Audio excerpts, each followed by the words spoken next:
नमस्कार, आप हैं वीआईपी न्यूज़ के साथ और मैं हूं शीरिन सिद्दीकी। बढ़ते हैं इस वक्त के खास और ताज़ा तरीन बुलेटिन की ओर।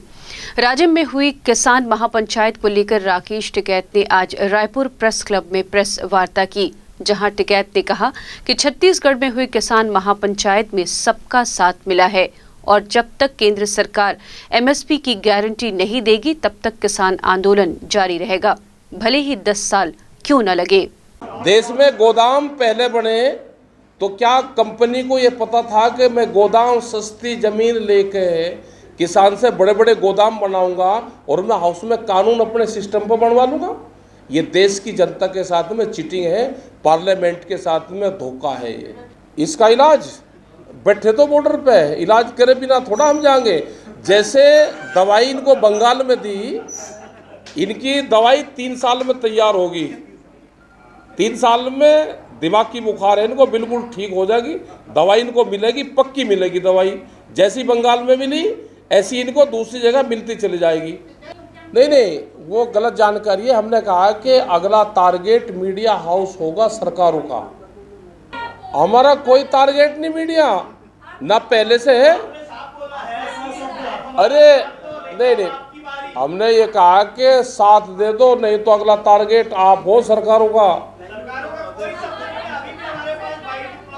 नहीं, उसको देख लो। मैं तो हम परमानेंट यही बोलते सरकार को। इनका आशय कल भी यही था, आज भी यही है। हमारा सरकार आपसे क्या तकरार? किसी ने भेजा है तो वो अलग बात है, बाकी कल भी यही आशय था और आज भी यही आशय है।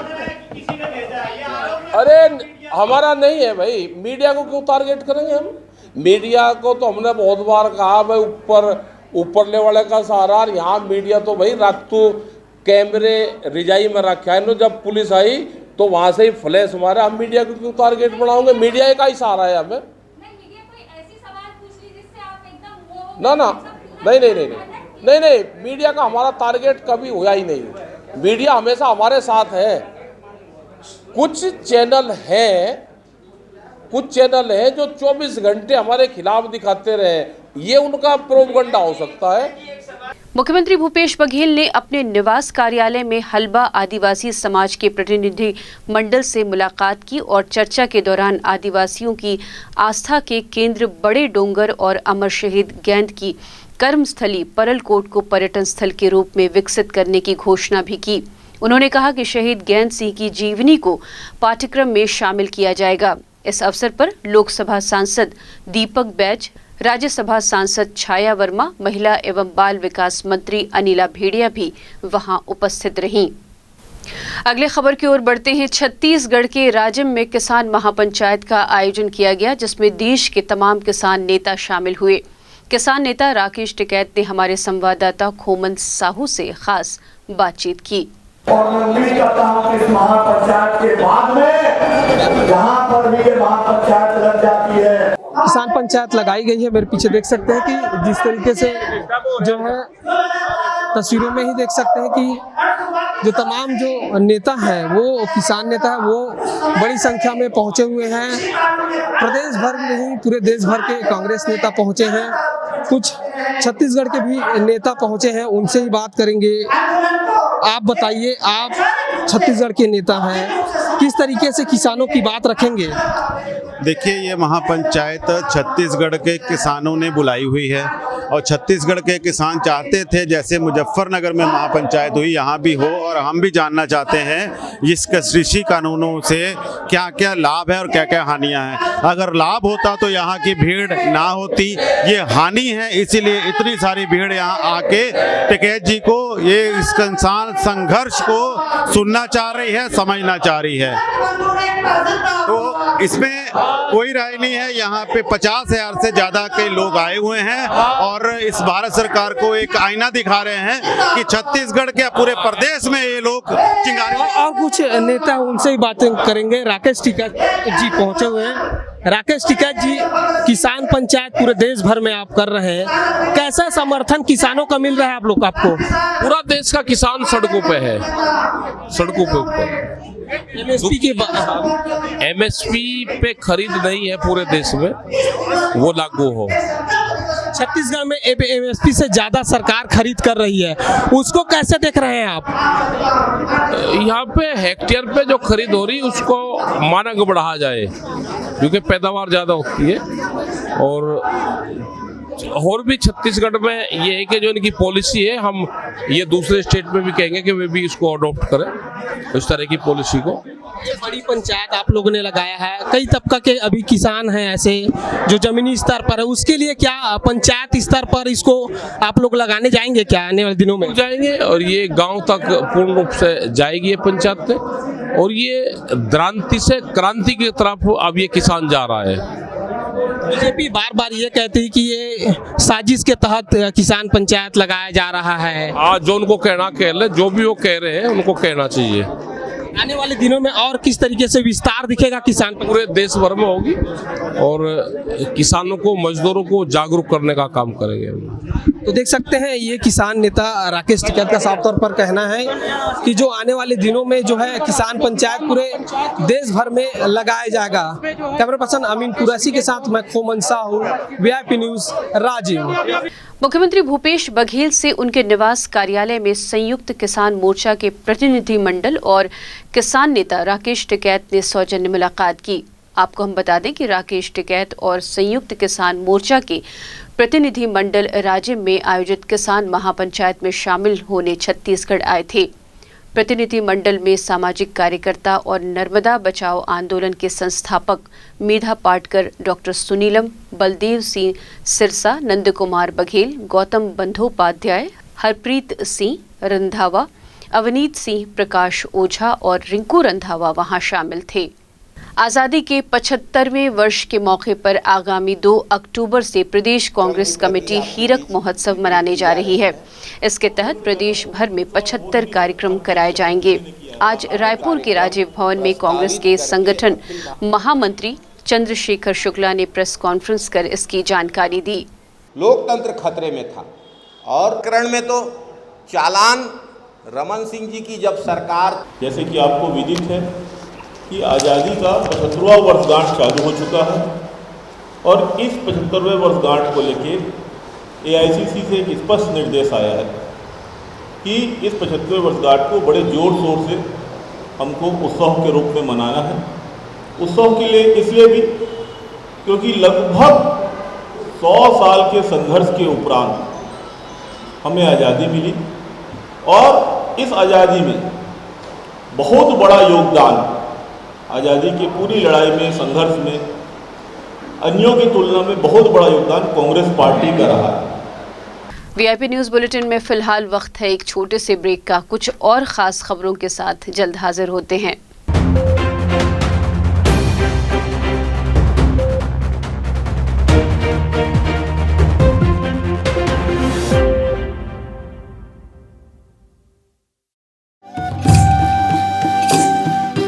बस्तर यानी घने जंगल, बस्तर यानी हरितिमा, बस्तर वनवासी, बस्तर जो कभी था अबूझ, अब शासन की सूझबूझ से बढ़ रहा है प्रगति पथ पर।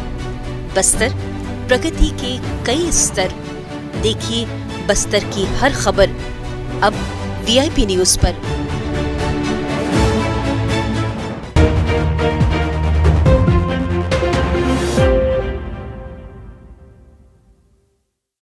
ब्रेक के बाद एक बार फिर आपका स्वागत है। आइए देखते हैं हमारा खास कार्यक्रम सुभाष की बात।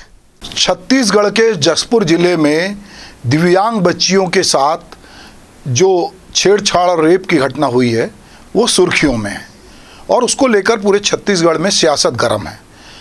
जसपुर जहां अभी हाल ही में वहां के जो राज परिवार से जुड़े हुए एक राजनेता जो विधायक थे उनका निधन हुआ।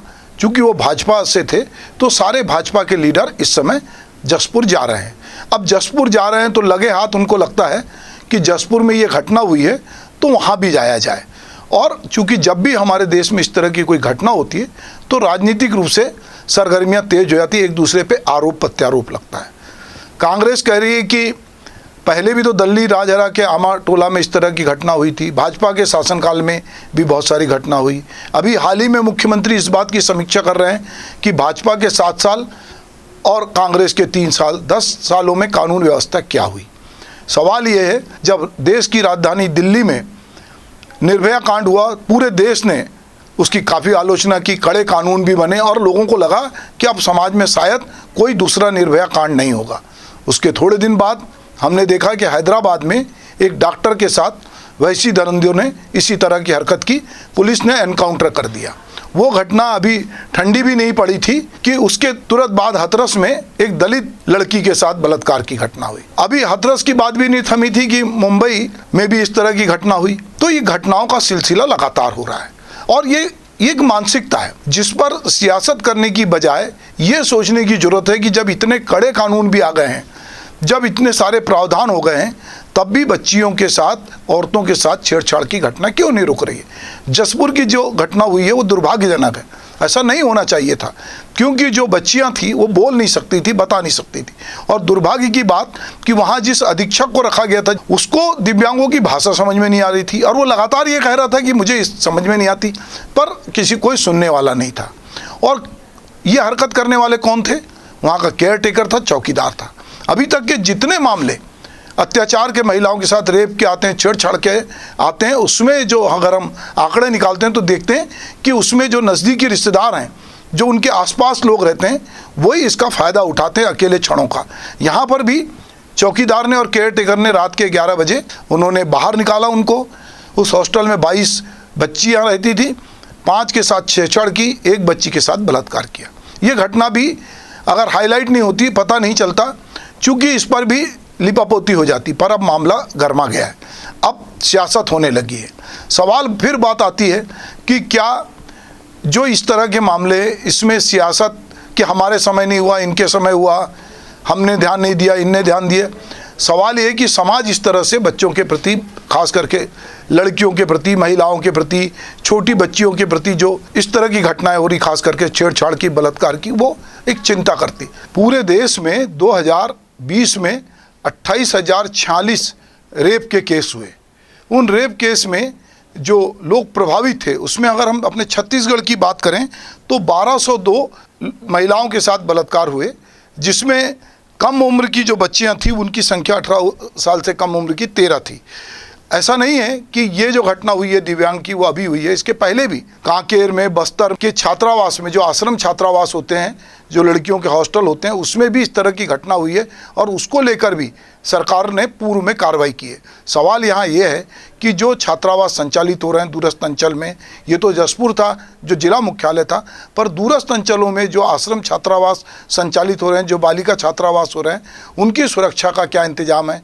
अब जबकि सब जगह कैमरे लग रहे हैं, तो क्यों नहीं ऐसी जगह सारे कैमरे लगें, सारी चीज़ों को देखा जाए और जो दिव्यांग बच्चों की भाषा को समझ सके, बच्चियों की भाषा को समझ सके, ऐसे संवेदनशील स्टाफ की वहाँ नियुक्ति हो, ना कि ऐसे केयर टेकर और चौकीदार जो खुद ही बच्चियों को रात में बलात्कार के लिए मैदान में बाहर निकालें। हम धीरे धीरे एक सभ्य समाज में बढ़ रहे हैं। हमारे देश में साक्षरता का, शिक्षा का आंकड़ा बढ़ रहा है, पर उसके साथ साथ इस तरह की घटनाएँ भी बढ़ रही हैं और एक दूसरे पर दोषारोपण की बात भी हो रही है। तो अब सवाल ये है कि ये जो केंद्र था, ये जो दिव्यांग केंद्र था, ये खनिज निधि जो हमारे राज्य में बड़े पैमाने पे जिसकी बातचीत होती है, उस खनिज निधि से राजीव गांधी शिक्षा मिशन द्वारा ये केंद्र संचालित हो रहा था। पूरे देश में इधर के दिनों में जो विकलांग थे उनको नाम बदल के दिव्यांग दिया गया, उनके लिए आरक्षण की व्यवस्था की गई, उनके पढ़ने लिखने की बात भी की गई। अभी हमने देखा कि इन्हीं दिव्यांग लोगों ने ओलंपिक में जिस तरह से अपना प्रदर्शन किया और देश का नाम रोशन किया, तो उन्होंने बताया कि हम किसी से कम नहीं हैं। पर जहां उनकी भाषा को कोई नहीं समझता, उनके इशारों को कोई नहीं समझता, इस तरह के लोगों को रखा जाए और जो लोग उनके केयर टेकर हैं, जो उनके चौकीदार हैं, वो अगर शराब के नशे में धुत हैं, हो रहे हैं, तो कहीं ना कहीं इनके रखे जाने की जो प्रक्रिया है, जिस तरह की चयन प्रक्रिया है, जिस तरह की यहाँ पे भर्ती होती है, ये उस पर सवाल खड़ा करती है। कलेक्टर को शासन ने हटा दिया वहाँ से। इस तरह की घटना के बाद सामान्यतः वही होता है कि जो जिम्मेदार अधिकारी माने जाते हैं उनको हटाया जाता है, पर यह घटना होने के पहले भी तो बहुत सारे एहतियात बरते जा सकते थे। जब भी इस तरह की छात्रावासों में घटना होती है तो पता चलता है कि उसके लिए पहले से भी बहुत सारे संकेत दिए गए, बहुत सारी बातें कही गई, पर शासन प्रशासन ने उसको बहुत गंभीरता से नहीं लिया। जब घटना घट जाती है उसके बाद लोग हाय तौबा मचाते हैं, पक्ष विपक्ष एक दूसरे पे आरोप प्रत्यारोप करते हैं। सवाल यहाँ हमारी संवेदना का है, हमारी सोच का है। जब तक हम अपनी बर्बरता से ऊपर नहीं आएंगे, हम स्त्री पुरुष के भेद को खत्म नहीं करेंगे और जब तक हम स्त्री को वस्तु समझना बंद नहीं करेंगे, तब तक इस तरह की घटनाएं संभवतः शायद ना रुके। कानून में बहुत सारी कड़ाई है, पर धीरे धीरे उसका भय भी लोगों से खत्म होता जाता है। एक आवेग की तरह इस तरह की घटना लोग करते हैं, नशे में इस तरह की घटना करते हैं। आसपास के लोग जो चौकीदार हैं, केयर टेकर हैं, वो इस तरह की घटना करते हैं और उसके बाद सियासत इस पे गरमाती है। इन दिनों छत्तीसगढ़ की सियासत इसी तरह से गरमाई हुई है। अब बात करते हैं सरगुजा जिले से जुड़ी खबर की। सरगुजा जिले में संचालित मुख्यमंत्री पब्लिक स्कूल परसा डीएवी का हाल बेहाल है। स्कूल में टीचर्स और स्टाफ के अलावा मूलभूत सुविधाओं का भी अभाव है और इस दिशा में शासन कई बार की शिकायतों के बावजूद उदासीन नजर आ रहा है। स्कूल परिसर में न तो कोविड गाइडलाइन का पालन होता है और न ही स्कूल में पढ़ने वाली छात्राओं के लिए समुचित सुरक्षा व्यवस्था है। सूत्रों से पता चला है कि स्कूल में पढ़ने वाले बच्चों को विगत कई वर्षों से छात्रवृत्ति भी नहीं दी गई। पूर्व सीएम डॉक्टर रमन सिंह की आंखों का सपना रहा ये स्कूल सरकार बदलने के बाद अब प्रशासन की आंखों से ओझल हो चुका है और सरकार बदल जाने से शायद ये स्कूल प्रशासन को बोझिल भी लग रहा है। यहाँ टीचर्स नहीं हैं, बस एसएसटी में हिस्ट्री के हैं और मैथ्स के, कोई टीचर नहीं। तो ऐसे में आप 10th में हैं तो क्या लग रहा है आपको? परेशानी तो हो रही पढ़ाई में। टीचर्स नहीं है तो पूरा पढ़ाई नहीं होता ढंग से। अच्छा, कौन कौन से विषय के टीचर नहीं हैं? सारे सब्जेक्ट के बस 2-3 सब्जेक्ट होता है। यहाँ पर टीचर्स नहीं हैं और एसएसटी और मैथ्स का बस पढ़ाई हो रहा है और टीचर्स नहीं है तो बहुत परेशानी हो रहा है। यहाँ 6 साल हो गया है लेकिन आज तक स्कॉलरशिप नहीं आया है। उस समय क्या बोले थे स्कॉलरशिप मिलेगा? हाँ, हर साल तो हम लोग से पासबुक का फोटोकॉपी और आधार कार्ड का फोटोकॉपी जमा करवाते हैं लेकिन नहीं मिलता है। ये तो पियून थे तो बहुत अच्छा साफ था, लेकिन अभी पियून नहीं है 2-3 महीना से तो बहुत गंदा हो गया है बाथरूम। साफ़ सफाई बहुत बदबू आता है। हमारे टीचर्स यहाँ नहीं हैं और नेक्स्ट मंथ एग्ज़ाम में बहुत प्रॉब्लम हो रहा है और बस 2 ही सब्जेक्ट का पढ़ाई हो रहा है, हिस्ट्री और मैथ्स। और क्या दिक्कतें हैं? और टॉयलेट रूम बहुत गंदा है। अभी हमारे पास कंस्ट्रक्शन वर्क चल रहा है, इसलिए भी आपको थोड़ा सा इस तरह का दिखा। और साथ में अभी हमारे पास प्यून अभी नहीं है क्योंकि उसको कोविड हो गया था, वो चला गया था। अब दूसरा प्यून के लिए बात चल रही है, वो अपॉइंट होने वाला है। हाँ, उनके लिए टीचर्स अपॉइंट करने के लिए अथॉरिटी से बात हो रही है और वो जैसे सिलेक्शन अथॉरिटी करके भेजेंगे फिर अपॉइंट हो जाए। कम से कम 12 शिक्षक अभी और चाहिए। रायपुर पुलिस की कार्रवाई एक बार फिर सवालों के घेरे में है।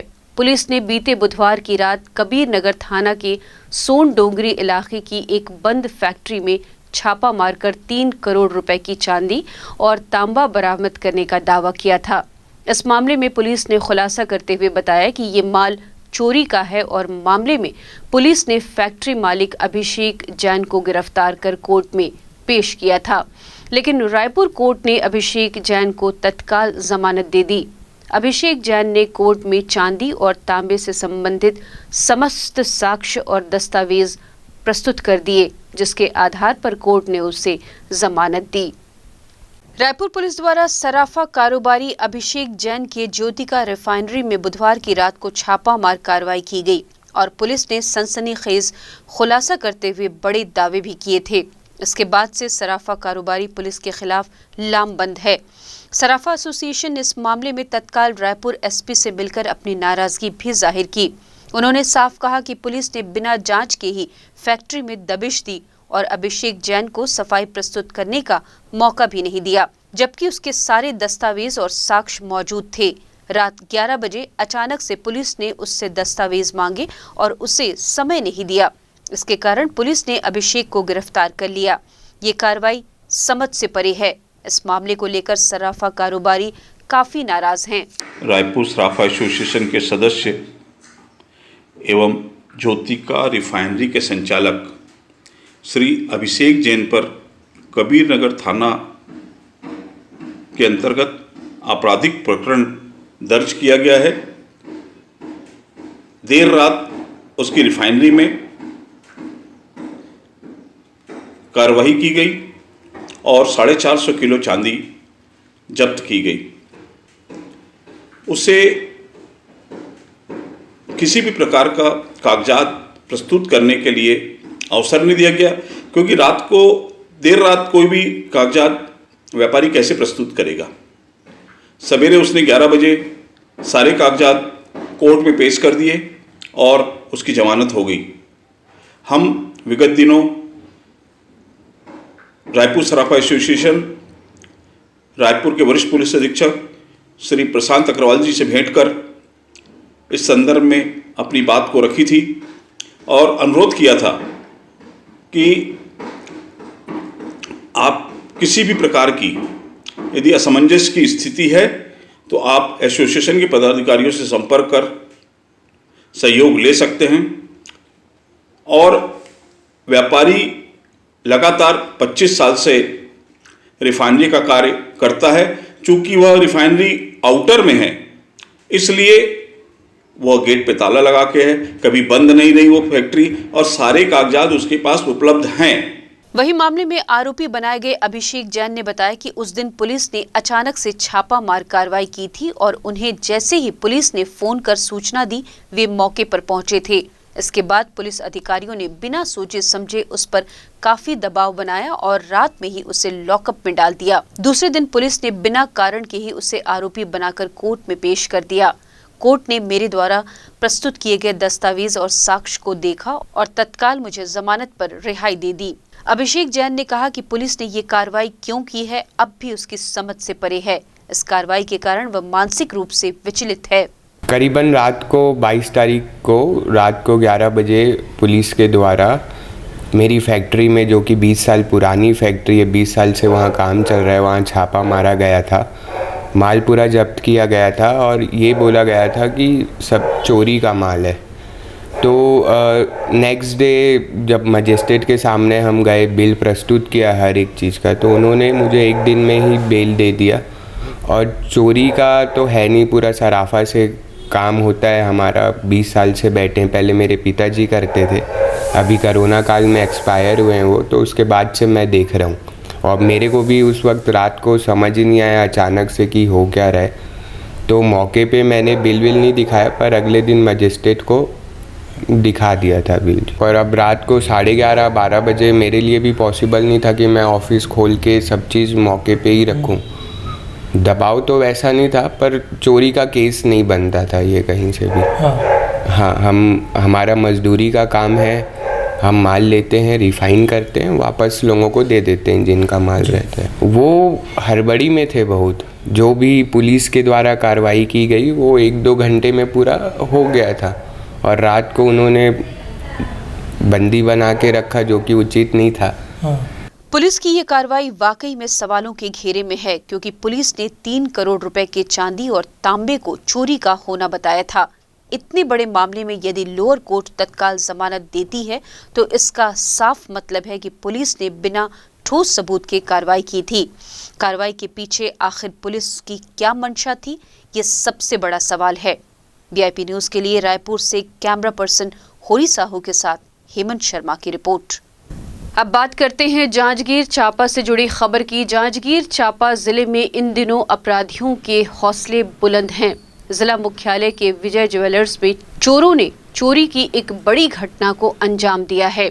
आरोपियों ने ज्वेलरी शॉप से 10 लाख रुपयों से अधिक के सोने चांदी के जेवरों की चोरी की है।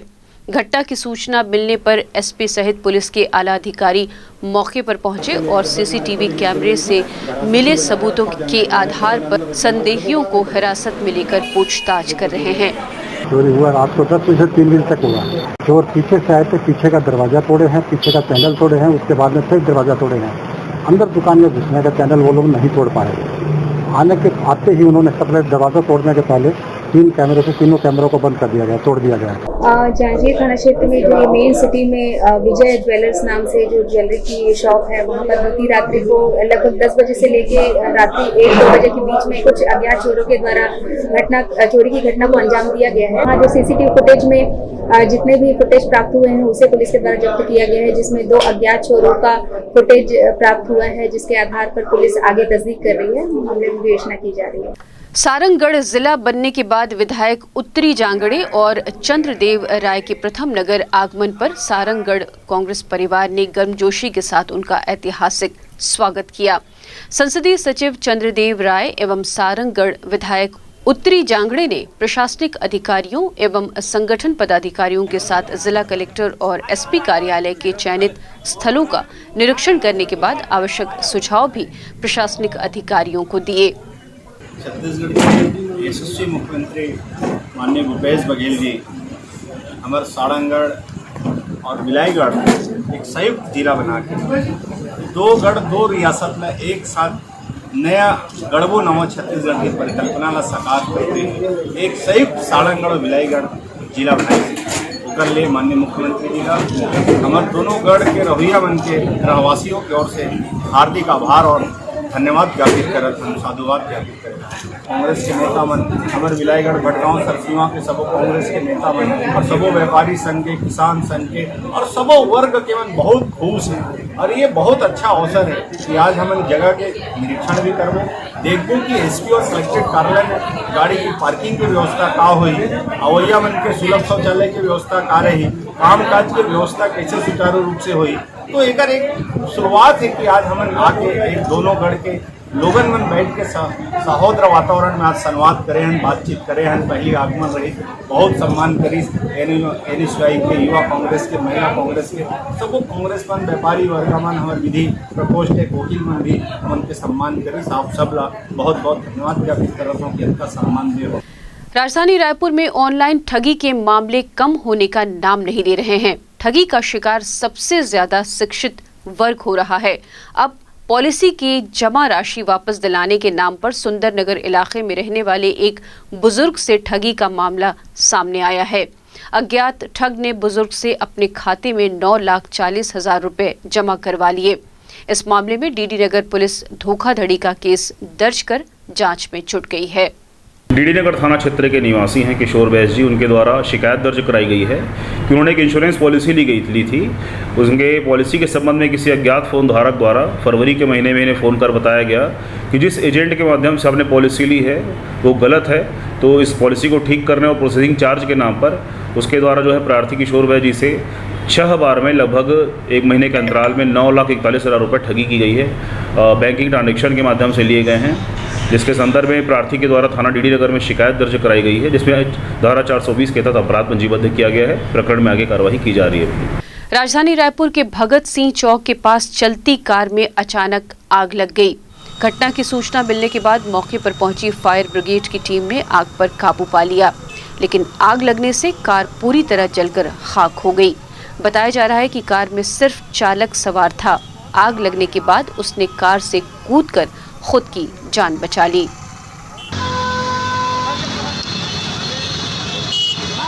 रायपुर पुलिस गांजा तस्करों पर लगातार कार्रवाई कर रही है। इसी कड़ी में खरोरा पुलिस ने एक आरोपी को 5 किलो गांजे के साथ गिरफ्तार किया है। दरअसल पुलिस को मुखबिर से ये सूचना मिली थी कि ग्राम भेजरीडीह निवासी मनीष पाटले अपने घर की बाड़ी में गांजा रखकर खरीदी के लिए ग्राहक की तलाश कर रहा था, जिसके बाद मौके पर दबिश देकर पुलिस ने आरोपी के घर की बाड़ी से 5 किलो गांजा बरामद किया। थाना खरोरा क्षेत्र के ग्राम भेजरीडीह में एक व्यक्ति मनीष पाटले के विरुद्ध जानकारी मिली कि वह अपने घर बाड़ी में गांजा छुपा कर रखा हुआ है और उसे बेचने के लिए ग्राहक की तलाश कर रहा है। इस मुखबिर सूचना पर हमारी जो टीम है, टीम के द्वारा रणनीति बनाते हुए वहां पर कार्रवाई की गई, जहां पर मौके से आरोपी के पास से 5 किलो गांजा जिसकी कीमत लगभग 40,000 रुपये है बरामद किया गया है। जिस संबंध में आरोपी के पास कोई दस्तावेज नहीं है, किसी प्रकार कोई कागज नहीं है। इस संदर्भ में आरोपी के विरुद्ध नार्कोटिक एक्ट की धाराओं के तहत कार्रवाई की गई है। इसमें अग्रिम कार्रवाई की जा रही है। वीआईपी न्यूज़ बुलेटिन में फिलहाल के लिए इतना ही। देश दुनिया की बाकी खबरों के लिए आप बने रहिए वीआईपी न्यूज़ के साथ। नमस्कार।